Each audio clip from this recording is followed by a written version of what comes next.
मुआवजे की मांग। डूब क्षेत्र के किसानों ने भरी हुंकार। गांधी जी की शरण में पहुंचे हजारों की संख्या में पेंच प्रभावित किसान।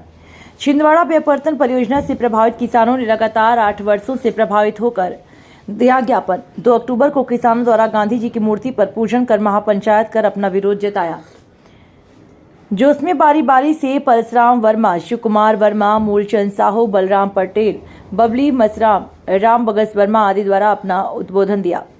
आपने देखा होगा कि सरकार बड़े बड़े वादे करके किसानों की जमीन अधिग्रहण कर बड़े बड़े डैम का निर्माण तो करवा ली, परंतु किसानों को कुछ नहीं मिलता। चौरई का माचागोरा डैम यहाँ के युवा काम के लिए पलायन करने पर मजबूर। किसानों का कहना है उनको शहर के समीप बसाया जाए, परंतु 8 वर्षों से सरकार सिर्फ लॉलीपॉप दे रही है। सरकार जानती है कि डूब प्रभावित क्षेत्र है, उसके बावजूद अधिकारियों द्वारा कोई ध्यान नहीं दिया गया। किसानों की मांग है कि मुआवजा एक समान होना चाहिए। मुआवजे की रकम शासन के नियमानुसार दोगुनी होनी चाहिए। जिस किसान का पूरा खेत मकान गया उनको पूरा मुआवजा दिया जाए और हर परिवार के सदस्य को नौकरी दी जाए। पुनर्वास के लिए 58,000 रुपए दिए जाए। पुनर्वास के लिए 5,80,000 रुपए की घोषणा की गई थी, उसे तत्काल दिया जाए। संतोष विश्वकर्मा की रिपोर्ट, मनोज डोंगरे के साथ। जिला कलेक्टर महोदय जी को भी हमने अवगत कराया।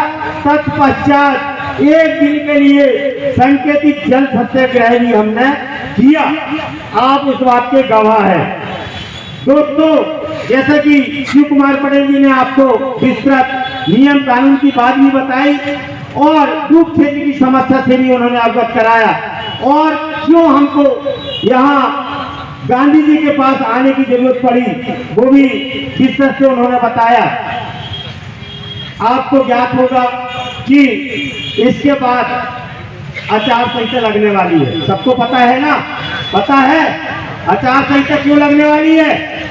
क्योंकि जिस प्रकार से हम गांधी जी के पास अपनी व्यथा लेकर के आए हैं और कोई सुनने वाला नहीं है, क्योंकि डूब क्षेत्र को अब भरण पोषण का लाले पड़ गया है।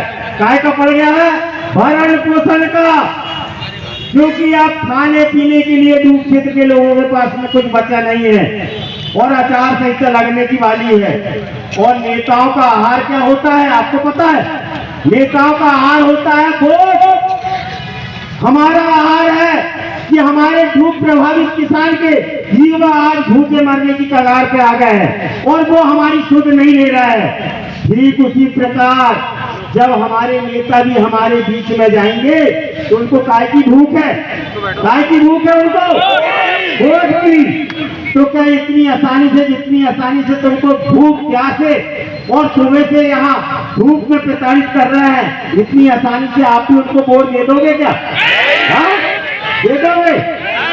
तो मैं राजनीतिक दल के नेताओं से भी आह्वान करता हूँ कि ये हमारे डूब क्षेत्र के किसान हैं, सीधे साधे तो है, सीधे साधे तो है, लेकिन बेवकूफ नहीं है।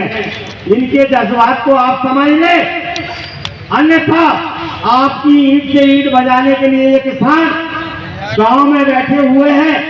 आप लोग राजनीति करने वाले जितने भी दल हैं, मैं नामजद किसी को नहीं बोल रहा हूं, आप समझ लें कि डूब क्षेत्र के किसानों को कौन सी समस्या यहाँ आन पड़ी है। और अगर आप इनके भरण पोषण की व्यवस्था नहीं कर सकते तो आपको भी कोई अधिकार नहीं है कि विधानसभा की कुर्सी में बैठ सके आप।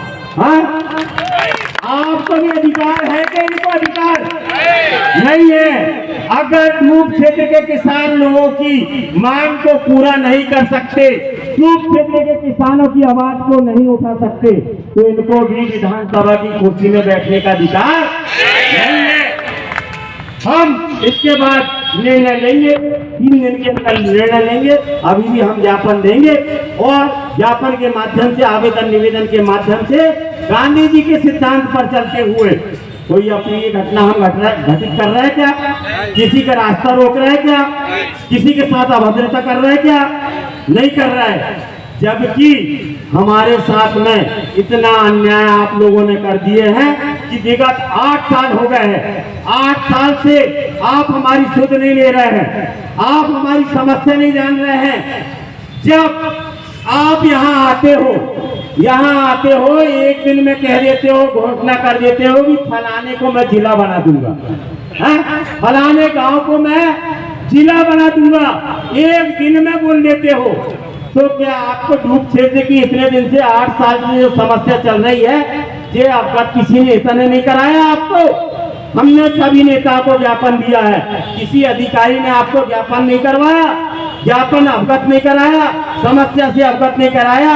आप एक दिन में जिला बना सकते हो। और आपको बता देना चाहता हूं दोस्तों, हमारे प्रदेश के मुखिया शिवराज सिंह चौहान जी हर 2 दिन में 1000 करोड़ क्या लेते हैं कर्जा।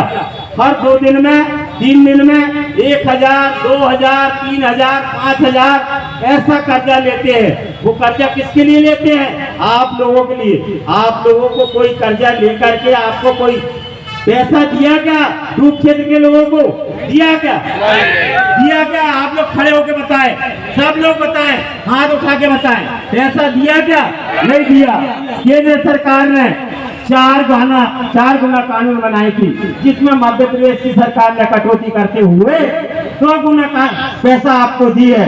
2 गुना की मांग के लिए आप यहाँ बैठे हैं। मैं निवेदन करूंगा, शिवराज सिंह चौहान जी, आप हमारे मुख्यमंत्री हैं, आप किसानों के मसीहा हैं, और मेरे सामने जो माताएं बहनें बैठी है उनके आप भाई हो, और सही में भाई हो तो आप 2000 करोड़ और ले लेकर जाए। कितने ले ले? 2000 करोड़ और ले ले, और डूब क्षेत्र के लोगों को दे दे। डूब क्षेत्र के लोगों को दे दे, हम आपको उस कर्जा के बदले, उस मुआवजा के बदले एक तरफा से वोटिंग कर देंगे।